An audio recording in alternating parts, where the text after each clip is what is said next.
기독교 역사상 가장 위대한 지성 중 한 명으로 불리는 C.S. 루이스는 평생 하나님의 살아계심을 논리적으로 증명해온 사람입니다.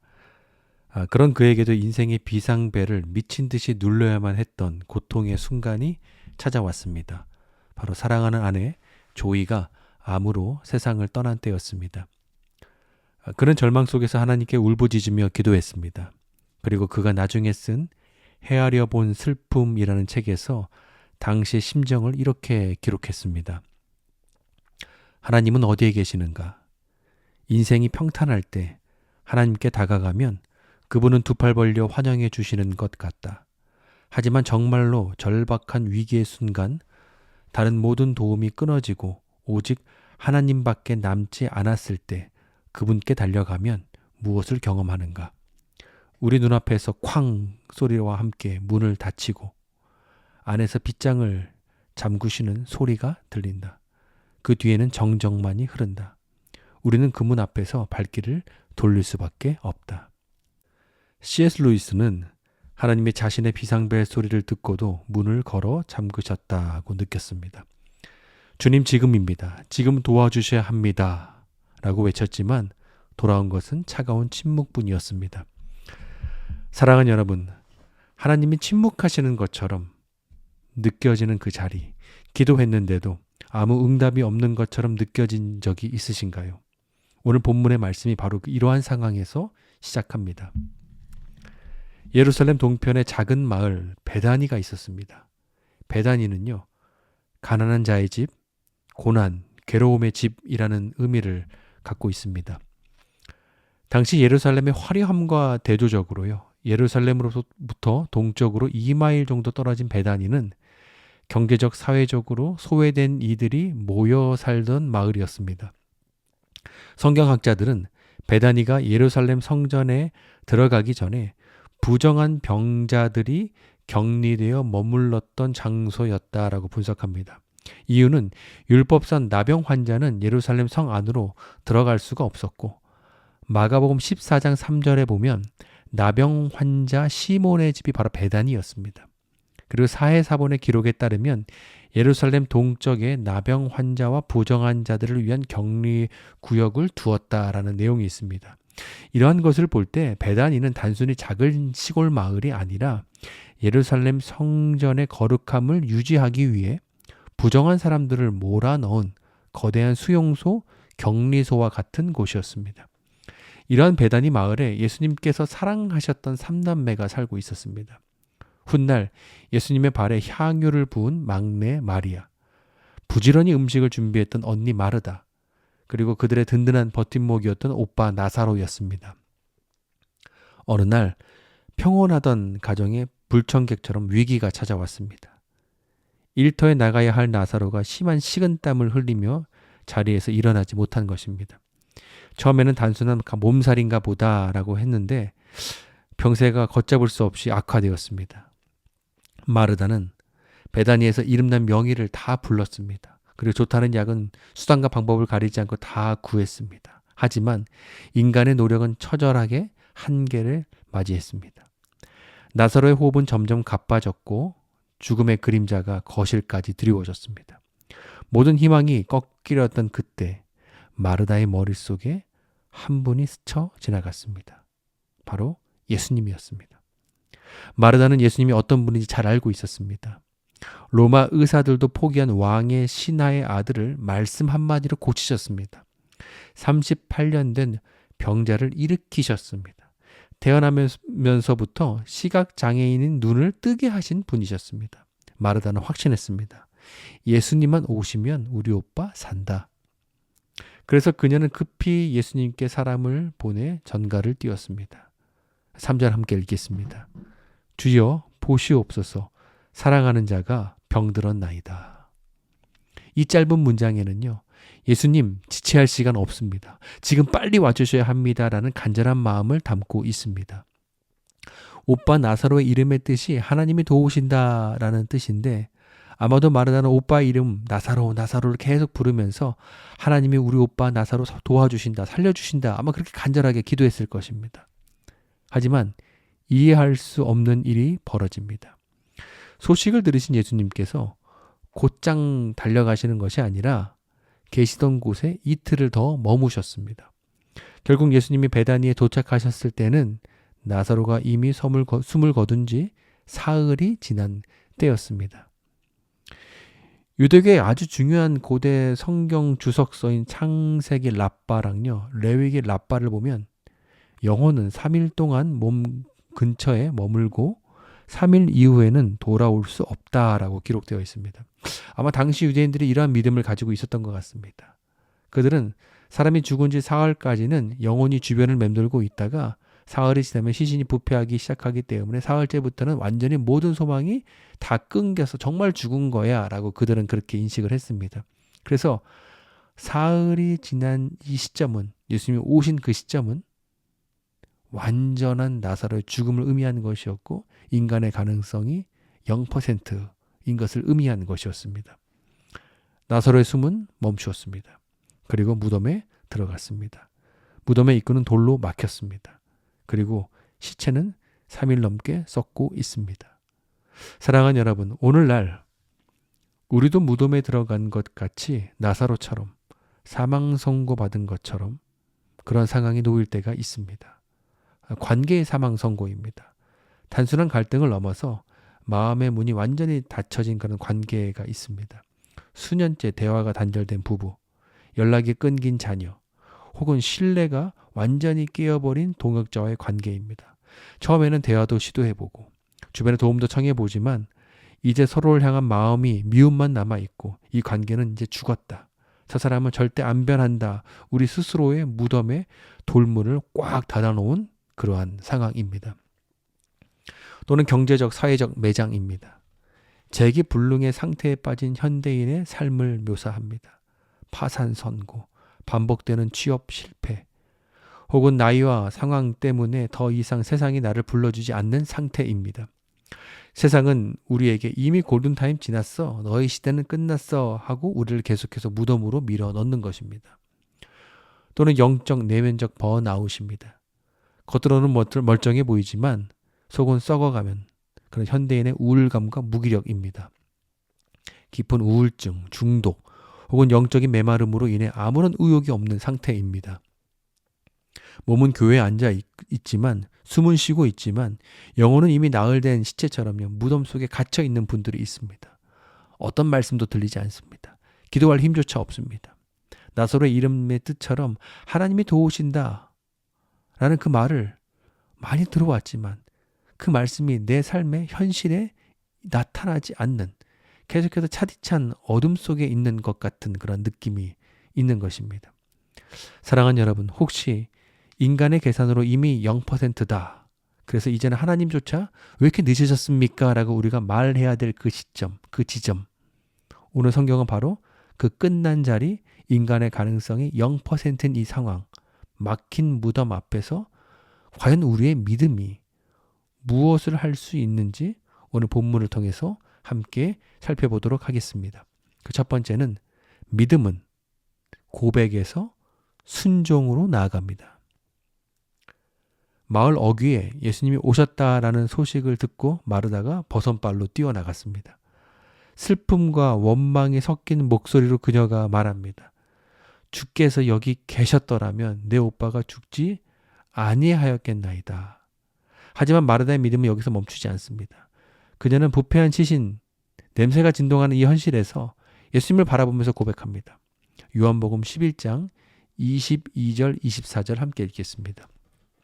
나는 이제라도 주께서 무엇이든지 하나님께 구하시는 것을 하나님이 주실 줄로 아나이다. 마르다가 이르되 마지막 날 부활 때에는 다시 살아날 줄 내가 아나이다. 이때 예수님께서 기독교 신앙의 정수가 담긴 아주 중요한 말씀을 선포하십니다. 요한복음 11장 25절 26절 함께 읽겠습니다.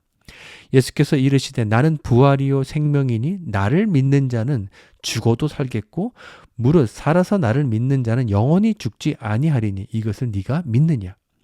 이 문장은 역설적으로 보이지만 인간의 육체적인 죽음과 영적인 생명을 동시에 다루고 있는 말씀입니다. 죽어도 살겠고 라는 말씀은 육체적으로는 죽음을 맞이한 자, 나사로 같은 그런 상황이죠. 그런 자라 할지라도 예수 안에 있다면 종말론적인 부활을 얻게 된다라는 소망의 말씀입니다. 그리고 영원히 죽지 아니하리라는 그 말씀은 예수님을 믿고 살아가는 자는 이미 영생을 소유했기 때문에 육체의 죽음이 그를 하나님으로부터 완전히 분리시킬 수 없다, 갈라놓을 수 없다라는 뜻입니다. 믿는 자에게는 죽음이 끝이 아니다라는 것입니다. 이 선포에 마르다는 베드로의 버금가는 위대한 신앙 고백을 합니다. 요한복음 11장 27절 함께 읽겠습니다. 이르되 주여 그러하에다. 주는 그리스도시요 세상에 오시는 하나님의 아들이신 줄 내가 믿나이다. 마르다는 예수님이 평범한 사람이 아니다. 그분은 하나님께서 예비하신 그리스도 메시아이시고 당신은 하나님의 아들입니다. 라는 믿음의 고백을 했습니다. 당시 유대인의 무덤은 거대한 바위 동굴을 파서 시신을 안치했고 그 입구를 커다란 돌로 막아놓은 형태입니다. 슬픔에 잠긴 조문객들 사이에서 예수님이 입을 여셨습니다. 모두가 위로의 말씀을 기대하던 그때 주님은 상상을 초월하는 명령을 내리십니다. 돌을 옮겨 놓으라. 그렇다면 방금 전 주는 그리스도시요 살아계신 하나님의 아들이십니다 라고 고백한 그 마르다가 가장 먼저 달려가서 신나게 돌을 밀어야 하지 않을까요? 그러나 정작 돌 앞에 선 마르다의 반응이 무척 당혹스럽습니다. 그녀의 입술에서는요, 위대한 고백 대신에 고통스러운 현실을 말합니다. 요한복음 11장 39절 함께 읽겠습니다. 주여 죽은 지가 나흘이 되었음에 벌써 냄새가 나나이다. 마르다의 이 반응은요, 오늘날 우리의 모습과 참 많이 닮아 있습니다. 우리는 예배당에서 예배드릴 때 주님은 전능한 분이십니다. 주님께는 불가능한 것이 없습니다라고 뜨겁게 찬양하고 말씀이 선포될 때 우리는 아멘 아멘 하고 반응하고도 우리가 기도합니다. 하지만 막상 나사로가 죽은 지 사흘이 지난 시점처럼 사람이 설정한 최후의 마지노선이 지나면 입술로는 예수님의 위대하심을 고백하지만 우리의 마음은 현실의 악취를 더 크게 냄새 맡게 됩니다. 이 요한복음을 읽는 박해받는 1차 독자들 그리고 2026년을 살고 있는 오늘 우리는 마르다의 상황을 보면서 자연스럽게 질문하게 됩니다. 나는 예수님을 진짜 믿고 있는가? 아니면 냄새에 가려져서 예수님의 말씀에 불순종하는가? 요한복음은 지속적으로 하나님의 역사와 동시에 인간의 순종을 강조합니다. 요한복음 2장에서는요. 가나 혼인잔치에서 포도주가 떨어졌을 때 예수님이 하인들에게 항아리에 물을 채우라고 하셨고 그들이 순종했을 때 예수님은 물을 포도주로 만드셨습니다. 요한복음 4장을 보게 되면 예수님께서 왕의 신하에게 가라, 네 아들이 살았다라고 하셨을 때 사실 그는 예수님을 데리고 함께 가길 원했거든요. 그 당시에는 치료자가 힐러가 같은 공간에 함께 있고 안수를 해야지만 병자가 낫는다라는 믿음이 있었습니다. 그런데 예수님께서 그냥 가라는 거예요. 그 말씀을 들은 왕의 신하가 주님을 모시고 가려 했던 그 고집을 꺾고 홀로 집으로 향하는 순종을 했을 때 예수님께서 그 아들을 치유하셨습니다. 요한복음 9장에서는요. 예수님께서 날 때부터 시각장애인 된 자의 눈에 진흙을 바르신 후에 실로암 가서 씻으라고 말씀합니다. 눈도 안 보이는 자가 눈에 진흙을 묻히고 걸어다니면 얼마나 사람들이 그를 비웃겠습니까? 그러나 그는 그런 수치심을 견디면서 끝까지 순종함으로 실로암 못에 가서 눈을 씻었을 때에 예수님께서 그의 눈을 뜨게 하셨습니다. 그리고 요한복음 오늘 11장에서 예수님은 나사로의 무덤 앞에서 돌을 옮기라고 명령하십니다. 사랑하는 여러분, 하나님의 생명이 터져 나와야 할 여러분의 삶에 입구를 가로막고 있는 절망의 돌은 과연 무엇입니까? 그리고 다시 살아나야 할 역사를 보기 위해서 지금 당장 우리가 옮겨야 할 돌은 무엇입니까? 우리는 용서하지 못하는 마음이라는 돌을 옮겨야 합니다. 용서는 감정이 결과가 아니라 나를 먼저 용서하신 예수님 앞에 내가 드리는 순종의 행동이 바로 용서입니다. 미움의 돌을 꽉 붙잡고 있는 한 그 무덤 속에 생명의 역사가 시작될 수 없습니다. 실제로 많은 분들이 묻습니다. 목사님, 용서를 해야 되는데 마음이 잘 안 됩니다. 근데 성경은 마음이 될 때까지 기다리라고 하지 않고 먼저 돌을 옮기라고 말합니다. 우리는 염려와 두려움이라는 돌을 옮겨야 합니다. 벌써 냄새가 납니다. 는 염려의 언어를 멈추고 기도에 손을 들어서 그 돌을 밀어내십시오. 기도하지 않은 염려는 하나님의 능력을 제한하는 거대한 돌덩이가 됩니다. 우리는 죄를 정리하지 않는 삶이라는 돌을 또 옮겨야 합니다. 무덤 안이 아무리 캄캄해도요, 숨겨진 죄는 하나님 앞에서 너무나 큰 악취를 풍깁니다. 회개는요, 죽음의 통로를 생명의 통로로 바꾸는 가장 적극적인 결단입니다. 우리는 순종을 미루는 태도에 또 돌을 옮겨야 합니다. 언젠가는 하겠다. 그것이 아니라 지금 당장 손을 대서 우리 돌을 옮겨야 합니다. 순종해야 합니다. 그리고 인간의 한계를 기준 삼는 생각, 그 돌을 또 우리가 옮겨야 합니다. 내 가능성이 0%라고 해서 하나님의 가능성까지 0%인 것이 아닙니다. 현실보다 크신 하나님을 신뢰하면서 여러분의 한계라고 설정해 놓은 그 돌들을 여러분이 옮기십시오. 순종이 없이 번지르하게 말만 하는 신앙이 위험합니다. 그래서 설교하는 목사가 위험하고 교회 생활 오래 한 분들이 위험하고 모태신앙이 위험합니다.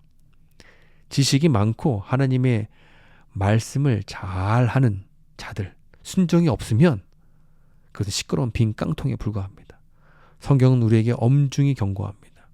야고보서 1장 22절, 너희는 말씀을 행하는 자가 되고 듣기만 하여 자신을 속이는 자가 되지 말라. 요한일서 3장 18절, 자녀들아, 우리가 말과 혀로만 사랑하지 말고 행함과 진실함으로 하자. 마태복음 7장 21절, 나더러 주여 주여 하는 자마다 다 천국에 들어갈 것이 아니요 다만 하늘에 계신 내 아버지의 뜻대로 행하는 자라야 들어가리라. 사랑하는 여러분, 오늘 여러분의 고백이 무덤가에 머무는 공허한 소리가 되지 않기를 바랍니다. 돌을 옮기라고 말씀하시는 그 예수님의 명령 앞에 우리의 인생을 막고 있는 그런 불순종의 돌을 옮겨서 하나님의 역사가 터져나와서 흘러갈 수 있는 저와 우리 모두가 되기를 소망합니다. 두 번째는요, 믿음은 하나님의 영광을 보게 합니다. 돌을 옮기라는 예수님의 말씀에 순종하여 무덤을 가로막고 있던 거대한 돌이 마침내 옮겨졌습니다. 그 틈에서 쏟아나오진 것은 향기로운 꽃내음이 아니라 죽음의 지독한 악취였습니다. 사람들은 코를 막고 불신과 의심의 눈초리로 예수님을 바라봅니다. 야, 왜 아픈 곳을 저렇게 또 쑤실까? 저 유가족들의 마음이 얼마나 이 일로 더 무너질까? 주변에서 굉장히 난감해하고 불쾌한 기분을 갖고 있는 사람들도 있었습니다. 바로 그 난감한 현장에서 예수님은 하나님께 기도를 드리신 후에 나사로가 있는 열린 동굴을 향해서 외치십니다. 나사로야, 나오너라. 이 외침은 절망 속에서 선포되는 생명의 빛이었습니다. 예수님은 육신을 떠난 나사로의 영혼을 다시 소환시키셨고 부패가 시작된 세포 하나하나에 생명력을 불어넣으셨고 멈췄던 심장을 다시 뛰게 하시고 태초의 창조가 오늘 베다니 무덤가에서 재현되는 기적의 현장이 일어난 것입니다. 예수님은 네가 믿으면 네 소원이 이루어져 라고 말씀하시지 않으셨어요. 40절 함께 읽겠습니다. 시작. 네가 믿으면 하나님의 영광을 보리라. 우리는 종종 이렇게 생각합니다. 순종하면 내가 원하는 결과를 얻어낼 수 있어. 그래서 순종하고 그래서 믿고 그래서 기도합니다.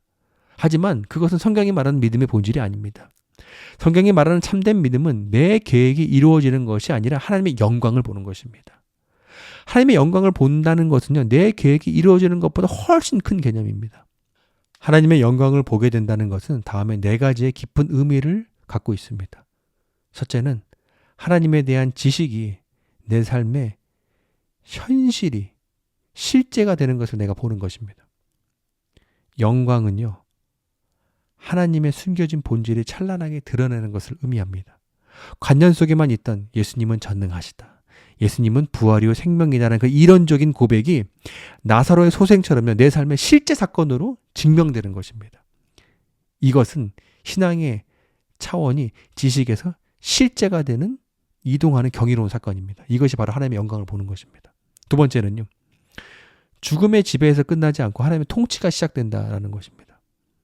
나사로의 무덤은요. 죽음의 권세인 사탄이 왕노릇하는 곳입니다. 그곳에서 영광을 본다라는 것은요. 인간이 결코 이길 수 없다고 믿었던 그 죽음이라는 절대 권력이 주님의 말씀 그 한마디로 무릎 꿇린 그런 사건입니다. 절망이 지배하던 그 베다니 무덤가에 하나님의 통치가 임하는 것처럼 우리의 삶에 드디어 하나님의 다스리심을 내가 경험하는 것이 하나님의 영광을 보는 것입니다. 그리고 세 번째는요. 고난의 이유와 목적을 깨닫는 것이 바로 하나님의 영광을 보는 것입니다. 나사로가 아플 때부터 죽을 때까지 마르다와 마리아에게는요. 이 상황이 이해할 수 없는 비극이었습니다.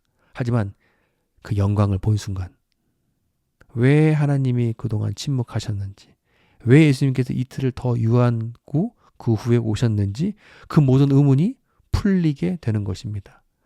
나의 눈물과 고통과 기다림이 헛된 고생이 아니라 내 인생에서 하나님의 크신 일을 드러내기 위한 것이었음을 발견하고 고난의 의미가 해석되는 깨달음을 얻게 됩니다. 네 번째는요.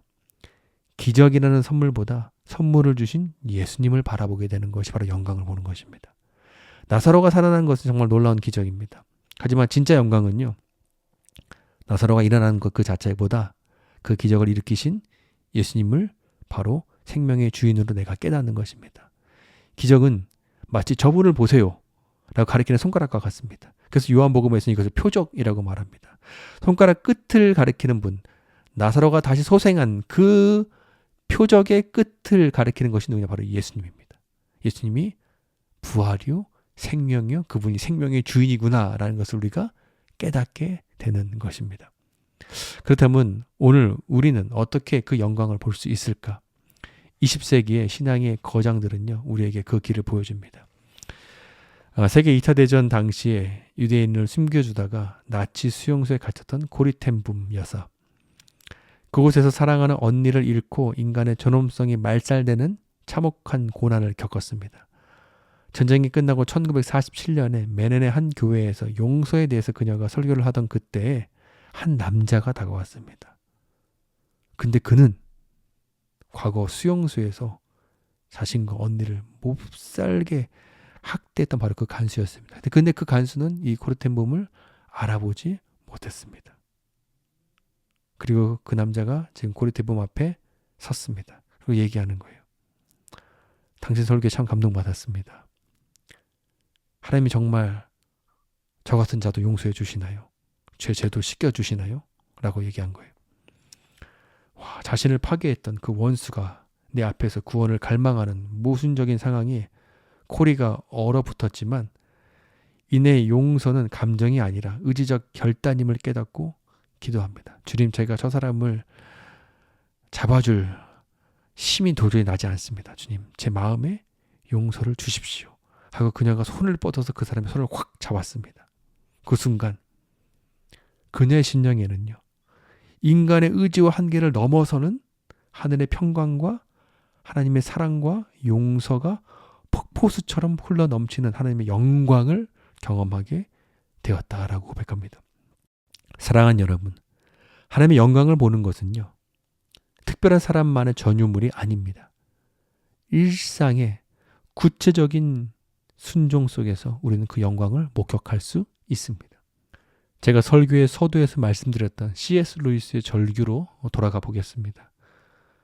루이스가 간절히 하나님께 기도했을 때 하나님께서 쾅 소리와 함께 문을 닫으시고 안에서 빗장을 잠그시는 그 소리 그리고 차가운 정적만 느꼈다라고 그가 그렇게 말하지 않았습니까? 하지만 그 책의 후반부에서 그는 이렇게 고백합니다. 하나님이 문을 잠그시는 것이 아니었습니다. 내 슬픔과 소음과 불신이라는 돌덩이가 너무나 커서 문 너머에서 나를 부르시는 하나님의 음성을 듣지 못했을 뿐이었습니다. 루이스가 자신의 슬픔을 하나님 앞에서 정직하게 내려놓고 순종의 도를 옮겼을 때 그는 비로소 그 정적 너머에서 밝게 비추시는 하나님의 영광을 보았습니다. 그리고 그는 고백합니다. 문은 결코 잠겨있지 않았다. 사랑하는 여러분, 오늘 여러분의 배단위는 어디입니까? 어떤 돌이 여러분의 인생의 문을 꽉 막고 있습니까? 냄새나고 부패한 현실만 바라보지 마십시오. 네가 믿으면 하나님의 영광을 보리라 말씀하신 주님을 신뢰하시며 그 돌을 옮기시기 바랍니다. 그때 죽음의 악취는 변하여 생명의 향기가 될 것이고 여러분의 무덤은 하나님의 영광이 찬란히 비추게 되는 성전이 될 줄로 믿습니다. 이 은혜가 우리 모든 삶에 가득하기를 주님의 이름으로 축원합니다.